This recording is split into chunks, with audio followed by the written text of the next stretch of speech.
जय हिंद दोस्तों, वंदे मातरम। सबसे पहले तो ये वीडियो आपके लिए सिर्फ तभी है अगर आपने केजीएफ देख ली है, और अगर आपने नहीं देखी है और आप ये जानना चाहते हो सोशल मीडिया पर जो भी कुछ बातें चल रही हैं केजीएफ 2 के एंडिंग को लेकर और केजीएफ 3 के बनने को लेकर, उन सभी चीज़ों को आप समझना चाहते हो बिना मूवी को देखे, तो ही ये वीडियो आपके लिए है। वरना इस वीडियो में काफ़ी स्पॉयलर्स होने वाले हैं। तो अगर आपने केजीएफ 2 नहीं देखी है और आप उसको थिएटर्स में देखने वाले हो तो प्लीज़ ये वीडियो यहीं बंद कर दो, छोड़ दो, बस बात खत्म। अब हम लोग बात करने वाले हैं केजीएफ 2 की एंडिंग के बारे में, क्योंकि कई लोगों को केजीएफ 2 की एंडिंग समझ में नहीं आई है। प्लस लोगों को ये समझ में नहीं आ रहा है जब एंड में यश मर चुका है तो फिर चैप्टर 3 में क्या होने वाला है। सबसे बड़ी बात यही है। तो देखिए, चैप्टर 2 के एंड में सीधे सीधे तौर पर दिखाया जाता है, जो एंड सीन है उसका वो ये है कि यश पूरा केजीएफ का सोना लेकर कंटेनर्स में भरकर एक शिप पर जा रहा होता है। उसकी जो वाइफ रहती है वो ऑलरेडी मर चुकी होती है, जिसको कि अघीरा गोली मार देता है। तो ऐसे में जब वो शिप पर पूरे सोने को लेकर जा रहा होता है तभी prime minister of India Ramika Sen, जो कि रवीना टंडन ने जो रोल निभाया, उसके पास एक फ़ोन कॉल पहुंचता है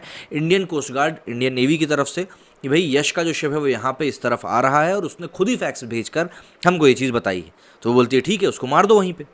लेकिन इसी के साथ एक चीज़ और वो बताता है कोस्ट गार्ड उनको कि भाई हमारे साथ साथ यहाँ पर अमेरिका और इंडोनेशिया की भी फोर्सेस मौजूद हैं, और कुछ ही देर में यश इंडियन ओशन से निकलकर इंडिया इंटरनेशनल वाटर्स जो है, मतलब भारतीय सीमा से बाहर निकलकर इंटरनेशनल बॉर्डर में पहुँच जाएगा और उसके बाद वो लोग उसके ऊपर भी हमला कर देंगे। अच्छा, इन सभी चीज़ों के बीच में पैरेलली केजीएफ की जो फील्ड थी उसके ऊपर इंडियन गवर्नमेंट हमला करा ही देती है। वहाँ पर जितने भी रहने वाले लोग रहते हैं, मजदूर रहते हैं, रॉकी उन सब के लिए केजीएफ के ही पैसे से एक पूरा टाउन बसा देता है, केजीएफ टाउन, जहाँ पर कि वो उन मजदूरों को बसवा देता है। तो वो लोग वहाँ से निकल कर वहाँ जा रहे होते हैं, इतने में इंडियन आर्मी वहाँ पर हमला कर देती है। तो केजीएफ की कहानी वहीं ख़त्म हो जाती है। लेकिन उसके बाद हमें दिखाया जाता है कि किस तरीके से यश के ऊपर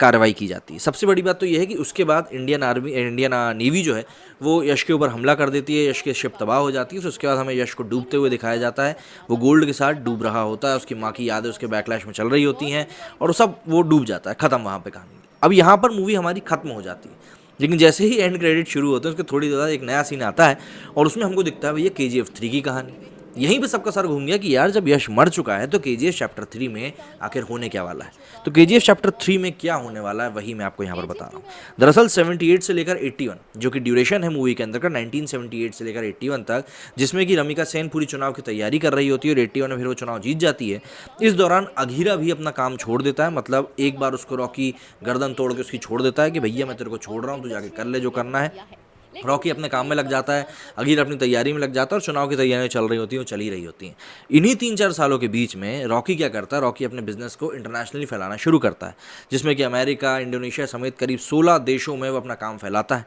अब ऑब्वियस सी बात है, रॉकी गैंगस्टर है तो वो वहाँ पर जाकर कोई अनाथ आश्रम तो खोलेगा नहीं बाहर। तो वहाँ पर जो भी कुछ उसने काम किए वो क्रिमिनल एक्टिविटीज़ थी, और उन्हीं सब का फहरिस्त लेकर सीआईए के जो चीफ होते हैं वो इंडिया की जो प्राइम मिनिस्टर हैं रमिका सेन, उनके पास पहुँचते हैं कि भैया ये फला फला फाइल है हमारे पास, और ये सब ठीक जिस डेट में रॉकी मरा है उसके ठीक 3 महीने पहले हुआ है, मतलब 3 मंथ्स बैक में हमको ये चीज़ दिखाई जाती है कि सीआईए के चीफ एक पूरी फाइल लेकर आते हैं इनके पास में, रमिका सेन के पास में, और बताते हैं कि रॉकी ने हमारे यहाँ पे बहुत सारी क्रिमिनल एक्टिविटीज़ करी हैं और हम चाहते हैं कि आप इसको बहुत क्लोजली देखो, इसके ऊपर एक्शन लो, और हमको ये मुजरिम हमारे देश में चाहिए, मतलब हम इसका एक्स्ट्रेडिशन चाहते हैं अमेरिका में, क्योंकि हम लोगों के यहाँ पर इसने काफ़ी जुर्म किए हैं। और ऐसा नहीं है कि सिर्फ रॉकी ने वहीं किए, रॉकी ने इंडोनेशिया, अमेरिका समेत 16 देशों में ये सारे जुर्म किए हुए हैं। तो ऐसे में जब वो लड़का नहीं होता साफ़ सफाई करने वाला इनका, जब वो साफ़ सफाई करता तो उसकी नज़र एक और फाइल के ऊपर पड़ती है, क्योंकि ये लोग जो पूरी कहानी इस बार की सुनते हैं ये कि प्रकाश राज वहाँ पे उसने बेटे का रोल प्ले किया, जिसने एक किताब लिखी है एल्डोराडो, उसके बेटे का रोल प्ले किया प्रकाश राज ने, और वो कहानी कंटिन्यू करता है। तो वो लोग